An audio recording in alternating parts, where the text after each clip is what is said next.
nutrition, very, very important, especially with pregnant and lactating stock. Yeah, and this year is going to be a cruncher because we've come out of a drought. We've just got a bit of rain, obviously, in the last few days, which is great, but I'm not the expert, but I'm sure that the experts will say that the ground temperatures are still less than optimum for good growth. So, you know, we're probably going from one bad situation to another. And I think there needs to be a lot of thought goes into carrying capacity of land units at the moment. You know, I think it's important to understand just the amount of energy as a primary, but also protein and fat levels that need to be taken into an animal to maintain a pregnancy, and of course then we've got the lactation following that. And so there needs to be some good planning put in place. Yeah, it's just an essential, and we always face problems every year, but I think this year is going to be a real nasty one. So I think people, it's easier to destock before you start getting into trouble than knee-jerking when things have gone far too far down the line. I guess one of the big things with sheep farmers is to make sure you've got your twins in one mob and singles in another. Absolutely. So scanning information is really important, and preferentially feeding or target feeding singletons and multiparous animals. That's essential. But I think also understanding a bit of nutritional requirements, and this old sort of chuck a bit of hay out, it's just not going to do the job. Sure, you know, there's adequate fibre there that's going to keep rumen function going, and we're going to produce a little bit of heat, but you know, we're needing, it's much more complex than just energy when we're starting to talk about lactation and also growing a pregnancy. There's protein intake and there's fat intake, as I mentioned before, that needs to be kept in touch with. So, you know, supplemental feed needs to be ascertained. If you don't know the carrying capacity of your land, well then you're going to need to be doing a little bit of research into what growth you can expect, what sort of energy and nutrient content you can expect out of your pasture. And to be honest, if you're flatland, non-irrigated, you know, fairly well draining land in Canterbury, really your midwinter growth is going to be very close to zero, so you're not going to be able to rely on much at all.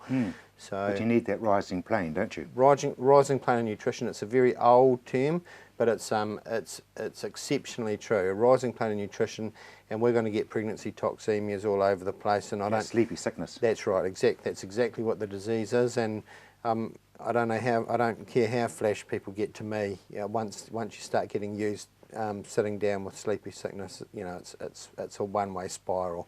We used to put glycerine or something in them. Yes, we still do. We still give them ready access energy supplements, but often, especially if there's a fair length of time to go before the birthing time is up, it's really difficult to pull these animals through, and it takes a lot of resource. And to be honest, it's out of the reach of practicality a lot of times. So it was also known, I think, as twin lamb disease for obvious reasons. Absolutely. And so that comes back to your scanning. That's right. Twin lamb disease, of course, you know, ewes bearing twins are obviously, their energy requirements and nutritional requirements through pregnancy are obviously greater than a singleton, and so they're much more at risk of pregnancy toxemia if we start getting to the crunch.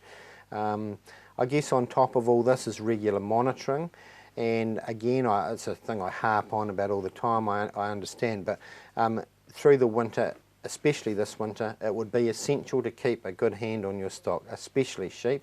We know that full-fledged sheep, it's very hard to assess condition unless you can actually feel what's going on over the short rib area, and so running them through some yards and actually at least having a feel and getting a handle on what's happening to their body condition could well prevent some major welfare issues and stock losses later on through the pregnancy or the lactation. So that's sheep. Cattle are still at risk as well? Cattle are at risk as well, maybe not as great a risk as sheep. But again, forward planning and feed planning is just as essential to maintain healthy stock.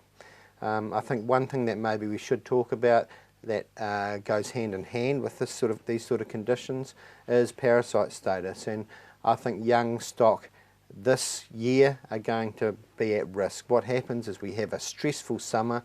Under stress we have adult animals shedding a lot of parasite eggs into the environment.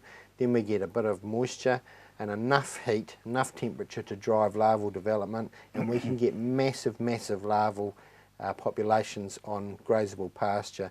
And so in the next 2 to 3, 4 weeks would be a very high risk period for bad parasite problems, especially in young stock, hoggets, yearling cattle, these sort of class of stock.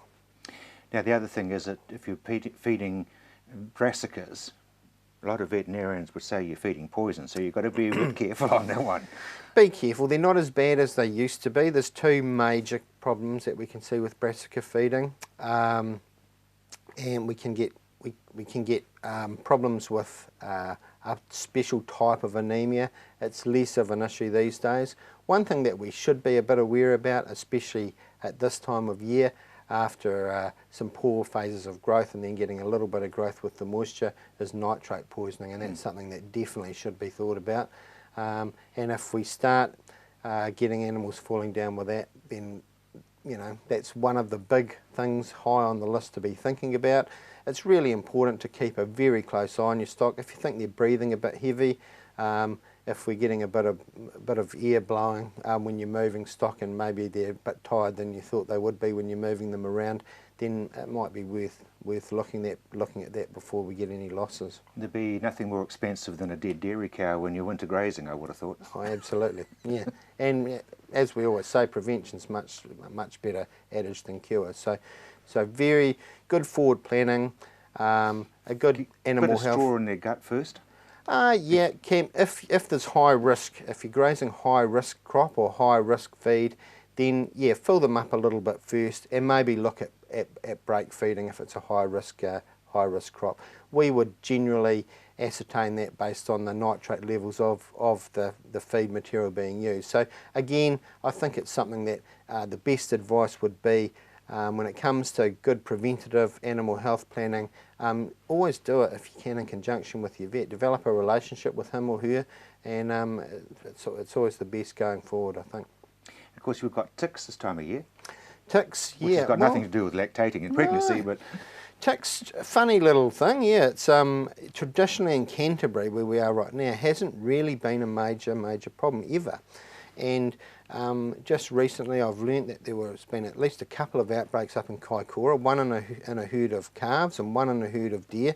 So yeah, definitely something to keep an eye on, and especially there's a new parasite, blood parasite, that we've seen raise its head in the North Island called Theileria, and that has been seen down here, and we've wondered how that's been spread, because we didn't think the tick vector was there, and now of course we've had this proven. So I think, yeah, very important to keep an eye out for these things as well, mainly for disease transmission, but we can get problems with blood loss just from the ticks themselves as well.